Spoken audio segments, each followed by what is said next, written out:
Well, good morning from McKenzie Mountain. It is May 24, 55 degrees outside right now, an absolutely breathtaking, outstanding day.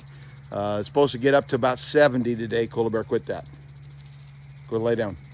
It's supposed to get up to about 70 today.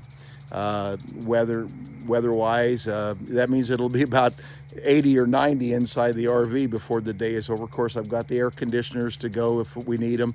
Yesterday, we never turned on the air conditioners all. We just opened up the vent up on the whole house vent up on top of the RV and ran it, and just kept us good and comfortable all day long that way until evening time. So that was wonderful. Cola, stop. Come here. Come here, Cola. It's my dog. He's trying to eat grass. Wouldn't mind him eating the grass, except it always makes him sick. But for whatever reason, he absolutely loves eating grass. Beautiful, beautiful day, as I said. I got the sprinkler going. I decided to do my little video with the sprinkler behind. I love the sound of these kind of sprinklers running. We don't run it on the entire pasture, but I planted some seed in this one part that's right behind me here. And so I'm trying to keep it good and watered, and so let that grow up real well. Provide a little bit more feed for the cattle as the year goes on. I just went outside and went up there into the pasture and inspected it. I can see where there's some clover. The seed that I planted had some clover. It had about 5 different kinds of wheatland grasses, dry area grasses in the mix. There was some kind of, I don't remember what I don't remember the name of this particular foliage that I put in, and I wouldn't be able to couldn't pronounce it ever anyway. But what they say is it's a good substitute for alfalfa, that it's got as much protein content as alfalfa, that deer like it, but that cattle won't bloat on it as much as alfalfa will do sometimes, and so fresh alfalfa. So we've got that in there, and I think there might be some barley as well. I can't remember for absolutely sure all of the things that were in it, but I can see that there's some clover in the mix, which is also a really good deer and cattle feed. And I can see some clover out there growing, and I checked it, and then I checked it against places where I didn't plant the seed, and there is clover in the part that I planted, and there is no clover in the part that I didn't plant. So that means that did take. So I'm getting some of those seeds that I planted are taking and moving along in there. That's a benefit to me. Worked on the house a little bit yesterday, and today what I'm going to do, we went out to dinner last night, my wife and I.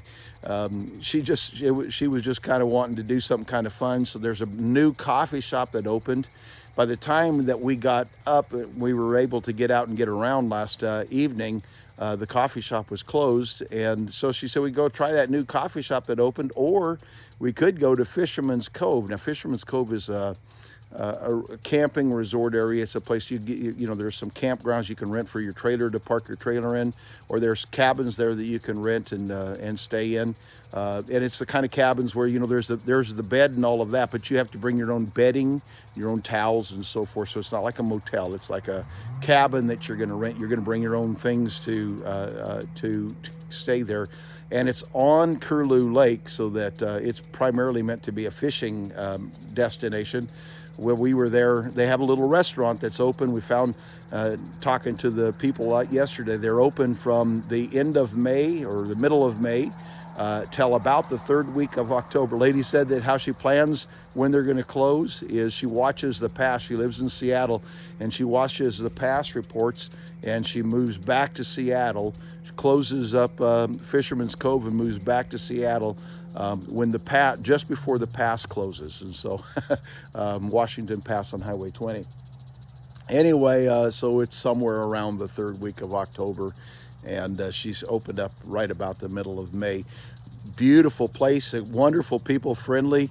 Nita and I had hamburgers for dinner, and then we had them make a coffee for us, an espresso coffee for us, and then just a small ice cream as well. And so we just enjoyed ourselves a great deal. And Nita, we got there and looked at the view. No indoor seating in the restaurant. There is an outdoor seating area out by the lake, and she said, wow, why would you want to dine anywhere else? She thought it was beautiful there at Fisherman's Cove. So we did that last night. Today, what we're going to be doing, I'll be hooking up. I said I was going to do it yesterday, never got to this. Today, I'm going to be hooking up some pallet forks. I've got three pair of pallet forks, 6 in total, that clamp on to the front bucket, and I'm going to clamp those on and space them in such a way that I can use that to pick up the piles of dirt with the big boulder rocks and see if I can filter out those rocks. I'm going to work on that a little bit today. Try to level out the one spot, the north side of the house, so that get the ground all leveled and graded on that side. That north side is where we're going to put large windows up above the trapezoid shaped windows up above on the very top, so they give some light in the living room.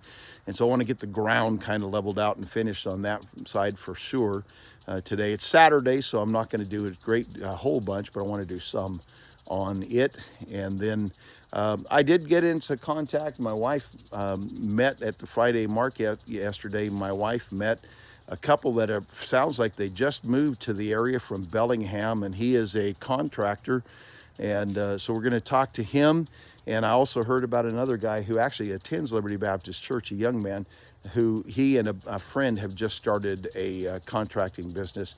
And I'm going to talk to them about helping, especially putting on the insulation into the ceiling of the house. That's going to be quite the project. Fortunately, our house isn't huge, but it's going to be quite the project to get that up there. And it'll take more than me and probably more than 2 people, I think. I think we'll need 2 people on a scaffolding, and then 1 person handing us the materials so that we can just keep putting up that insulation foam board over our heads the whole time.